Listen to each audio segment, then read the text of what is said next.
17 বছর পর কান ফিল্ম ফেস্টিভ্যালে শাড়ি পরে অভিনেত্রী প্রীতি জিন্টার লুক থেকে শুরু করে ন্যান্সি ত্যাগের নিজে হাতে তৈরি ড্রেস এবং অভিনীত করের হট ড্রেস। কান ফিল্ম ফেস্টিভ্যালের শেষের দিকে কারা করলো বাজিমাত আর কারাই বা হাসির পাত্রী হলেন, চলুন বিস্তারিত দেখে নেওয়া যাক।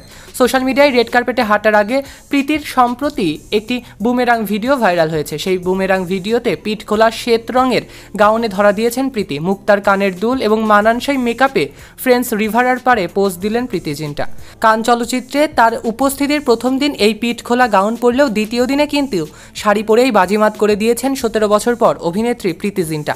গোলাপি রঙের একটা ডিজাইনার শাড়ি পরে এই অনুষ্ঠানে হাজির হয়েছিলেন অভিনেত্রী প্রীতি জিন্টা। সেখান থেকেই জানতে পারা গিয়েছে প্রীতির পরনের এই গোলাপি রঙের এই সুন্দর শাড়িটির দাম নাকি 1,18,000 টাকার মতো লেগেছে। এর আগে 2006, 7 এবং 8 সালে দেখতে পাওয়া গিয়েছিল কান ফিল্ম ফেস্টিভ্যালে অভিনেত্রী প্রীতি জিন্টাকে। পরবর্তীতে এই বছরই প্রথম দেখতে পাওয়া গেল। এদিকে গাজাগামিনী ওয়াক করে ভাইরাল হয়েছেন অভিনেত্রী অদিতি রাও হায়দরি।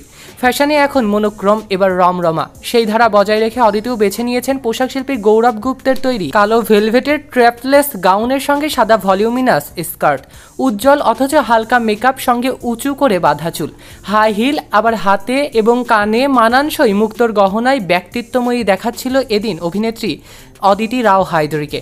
অদিতির প্রথম দিনে দেখতে পাওয়া গিয়েছিল তার গাজাগামিনী ওয়াক করতে। সেখানে একটা স্কার্ট পরেছিলেন ডিজাইনার অভিনেত্রীর সেই লুকও হয়েছে সোশ্যাল মিডিয়াতে ভাইরাল। এদিকে তৃতীয় দিন ন্যান্সি ত্যাগের নতুন একটি পোশাক তৈরির ভিডিও সোশ্যাল মিডিয়াতে ভাইরাল হয়েছে। প্রথম 2 দিনের মতো তৃতীয় দিনের পোশাকও নিজেই তৈরি করেছিলেন ন্যান্সি ত্যাগী। সেখানে কালো রঙের একটা সুন্দর ড্রেসে দেখতে পাওয়া গেল এই জনপ্রিয় ইনফ্লুয়েন্সারকে। উপরে সুন্দর কালো রঙের ব্লাউজের সঙ্গে একটা কালো বড় স্কার্ট পরেছিলেন এই জনপ্রিয় ইনফ্লুয়েন্সার। সঙ্গে হাতে ছিল একটা মানানসই কালো রঙেরই সুন্দর দোপাট্টা এবং তার চুলগুলো অনেকগুলো বেনিতে বাঁধা ছিল। আর এই লুকেই অসম্ভব সুন্দর দ্যুতি ছড়িয়েছেন এই জনপ্রিয় ইনফ্লুয়েন্সার। আবার কানের পঞ্চম দিনে পলিশ ডিজাইনার একটি গাউন পরে এই অনুষ্ঠানে হাজির হতে দেখতে পাওয়া গেল অভিনেত্রী উর্বশী রাউটেলাকে। পলিশ ডিজাইনের এই গাউনটিও সোশ্যাল মিডিয়াতে তুমুল আকারে ভাইরাল হয়েছেন। অভিনেত্রী উর্বশী রাউটেলা নিজেই নিজের সোশ্যাল মিডিয়াতে এই পলিশ ডিজাইনার গাউনগুলো শেয়ার করে নিয়েছেন এবং তার ডিজাইনের সঙ্গে কিছু ছবিও পোস্ট করেছেন উর্বশী রাউটেলা। তার লুক কেমন লেগেছে অবশ্যই কমেন্টে জানান। এদিকে কান ফিল্ম ফেস্টিভ্যালের নতুন আসরে দেখা মিলেছে অভিনেত্রী নিজের ছবি লাভ ইন ভিয়েতনামের প্রিমিয়ারে এই অনুষ্ঠানে হাজির হতে দেখতে পাওয়া গেল অভিনেত্রী অভিনীত করকে। সাদা রঙের একটা সুন্দর ডিজাইনার ড্রেস পরে এই অনুষ্ঠানে হাজির হতে দেখতে পাওয়া গেল অভিনীতকে। যদিও এই পোশাক পরে তাকে কটাক্ষের শিকারও হতে হয়েছে অনেক পরিমাণে। তার স্পেশাল এই দুপাট্টাও কিন্তু সোশ্যাল মিডিয়াতে ভাইরাল হয়েছে। শুধু তাই নয়, এই ডেবিউ করার দিন এই সাদা ড্রেস বেছে নিলেও পরবর্তী দিন নীল রঙের একটা সুন্দর ছোট ড্রেস বেছে নিয়েছিলেন অভিনেত্রী। তার সঙ্গে পেছনে ভলিউমিনাস ব্যাগ ছিল, এটাই এই ড্রেসের বিশেষত্ব। এদিকে বাংলাদেশি অভিনেত্রী ভাবনাকেও কিন্তু শেষবারের মতো লাল রঙের ড্রেসে দেখতে পাওয়া গিয়েছে কান ফিল্ম ফেস্টিভ্যালে।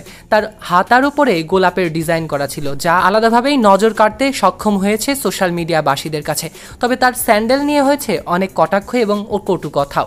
এদিকে তাজদারের সঙ্গে অর্থাৎ অভিনেত্রী তোহার সাথেও ছবি তুলতে দেখতে পাওয়া গেল এই জনপ্রিয় অভিনেত্রী ভাবনাকে। কানের পর্দা তো ইতিমধ্যে নেমে গিয়েছে। আপনাদের কান ফিল্ম ফেস্টিভ্যালের এই সমস্ত তারকাদের মধ্যে কার পোশাক ভালো লেগেছে কমেন্টে জানাতে অবশ্যই ভুলবেন না। এমনই আপডেট পেতে চ্যানেল এবং পেজটিকে লাইক, ফলো আর সাবস্ক্রাইব করতে ভুলবেন না। সৈকত আহমেদ নূর, সেলিব্রিটি লাইফলাইন।